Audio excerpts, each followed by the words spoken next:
రాష్ట్రాన్ని విడదీసి 10 సంవత్సరాల కాలమైనా సరే ఆంధ్రప్రదేశ్ రాష్ట్రానికి ప్రత్యేక హోదా ఇవ్వలేదని గత 2 రోజుల నుంచి కూడా రిలే నిరాహార దీక్షలు అయితే పశ్చిమ గోదావరి జిల్లాలో అయితే సాగుతున్నాయి.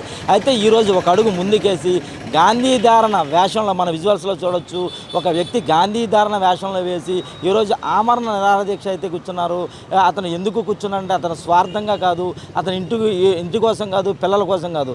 అయితే ఈ రాష్ట్రాన్ని బాగు చేయాలి, ప్రత్యేక హోదాతోనే రాష్ట్రం బాగుపడుతుందనే ఉద్దేశంతో ఇక్కడైతే కూర్చున్నారు. వారిని అడిగి మరిన్ని విశేషాలు తెచ్చిన ప్రయత్నం. సార్ నమస్తే, చెప్పండి. ఇప్పటి వరకు 10 సంవత్సరాల నుంచి కూడా ప్రత్యేక హోదా ఊసేలేదు.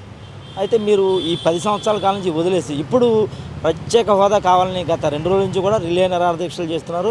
ఈరోజు అయితే ఆమరణ నిరాహార దీక్ష కూర్చున్నారు. దానికి ఆంతర్యం ఏంటంటారు? 2014 ఎలక్షన్లో మన పార్టీలు తిరుమల తిరుపతిలో వేదిక మీద అప్పుడు నెగ్గిన పార్టీ తెలుగుదేశం పార్టీ, బీజేపీ, అలాగే పవన్ కళ్యాణ్ గారి సపోర్టుతో మోడీ గారు ఆ సభలో 2014లో తిరుమల తిరుపతి సభలో ప్రత్యేక హోదా ఇస్తాను, మీ ఆంధ్రాకి అన్ని విధాలా సపోర్ట్ చేస్తాను అని ఆ రోజు చెప్పారు. మన ప్రజలందరూ కూడా కాంగ్రెస్ విడదీసింది, దాన్ని కోపంతో మన అందరం కూడా ఇలాగే దీని మీద నాకు మోడీ గారి మీద, పవన్ కళ్యాణ్ గారి మీద, అలాగే చంద్రబాబు నాయుడు గారి మీద నమ్మకంతో మనం వాళ్ళకి ఓట్లేసి నెగ్గించాం. నెగ్గిన తర్వాత నెగ్గిన ముందు అయితే ప్రత్యేక హోదాతో 5 సంవత్సరాలు కాదు 10 సంవత్సరాలను కూడా వాళ్ళ పార్టీ నాయకులు అన్నారు, బీజేపీ నాయకులు. నెగ్గిన తర్వాత ప్రత్యేక హోదా అనేది లేదు, ప్రత్యేక ప్యాకేజీ ఉంది, ప్రత్యేక ప్యాకేజ్ ఇస్తామని మోడీ గారు చెప్పారు. అప్పుడు ముఖ్యమంత్రి నారా చంద్రబాబు నాయుడు నాకు హోదా వద్దు, ప్రత్యేక ప్యాకేజీ ఇవ్వండి చాలని కూడా ఆయన అడగడం జరిగింది. కేంద్రం కూడా ఇచ్చే అన్నారు. అయితే ఈ సందర్భంలో ప్రత్యేక ప్యాకేజీ అయితే మేము ఇచ్చేసామని కేంద్రం చెప్తుంది కదా.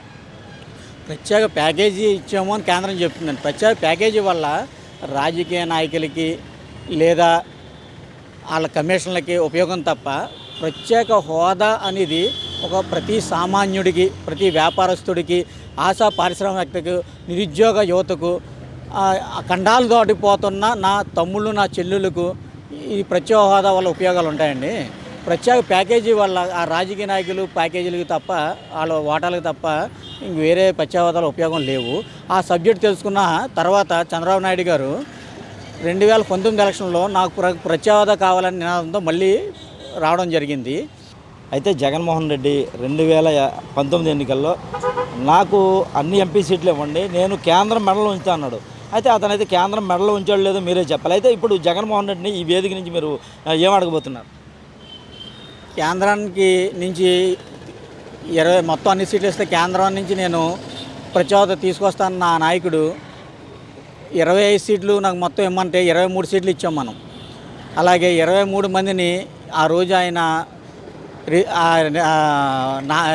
23 సీట్లు తీసుకెళ్ళి ఆయన ఆ రోజు ప్రత్యేక హోదా మొత్తం అన్ని సీట్లు మన బీజేపీకి వచ్చేసినాయి, దానివల్ల మనం బీజేపీని మనం ఏం చేయలేం అని ఆయన మరి ఏ విధమైన ఆలోచనతోటో నాకు తెలియదు, కానీ ఆయన మోడీ గారికి ఏదో లెటర్లు ఇచ్చో వదిలేశారు.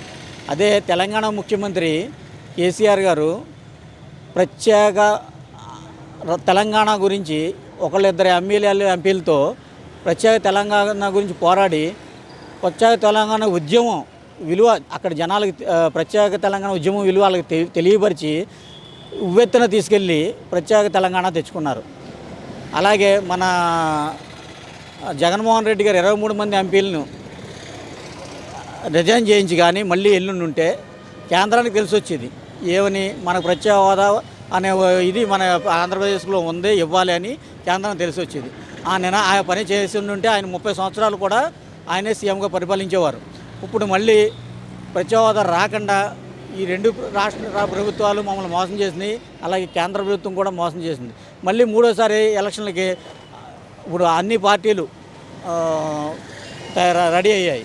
అలాగే మన పవన్ కళ్యాణ్ గారు కానీ, అలాగే చంద్రబాబు నాయుడు గారు కానీ, అలాగే బీజేపీతో టైఅప్ అయి మళ్ళీ ఈ ఎలక్షన్కి వస్తున్నారు.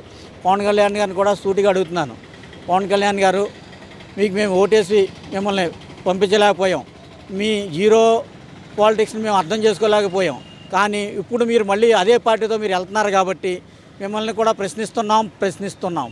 ఈసారి మీరు ఈ నెల ఈ 17వ తారీఖున పెట్టే మీ మీటింగ్లో కంపల్సరీ ప్రత్యేక హోదా అనే నినాదంతో ముందుకు రావాలని, మోడీ గారితో మీరు ప్రత్యేక హోదా నినాదాన్ని పలికించాలని ఆశిస్తూ నమస్కరిస్తున్నాం. అయితే విజయ్ కుమార్ పబ్లిసిటీ కోసమే ఈ ఆమరణ నిరాదీక్షలు చేస్తున్నారని అందరూ అంటున్నారు, అది నిజమేనా? పబ్లిసిటీ కోసమే నేను ఆమరణ నిరాదీక్ష చేసే ఫలం అయితే 2015 మే 7వ తారీఖున వీళ్ళు ప్రత్యేక హోదా ఇస్తానని ఇవ్వలేదని చెప్పి అప్పుడు కూడా నేను ఆమరణ నిరాదీక్ష చేశానండి. ప్రజల గురించి, మన యువకుల గురించి, మన వ్యాపారస్తుల గురించి ఈ రాజకీయ పార్టీలు ఆలోచించి ప్రత్యేక హోదా నినాదాన్ని ముందుకు తీసుకెళ్లాలని కోరుకుంటున్నాను.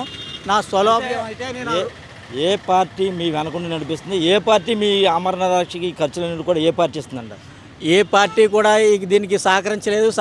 నేను అన్ని పార్టీ జెండాలు పెట్టాను, ఒక్క కాంగ్రెస్ జెండా తప్ప. అది ఎందుకు పెట్టలేదంటే వాళ్ళ నాయకులను అడిగిస్తే మా అధిష్టానాన్ని అడిగి మేము ఇవ్వాలన్నారు.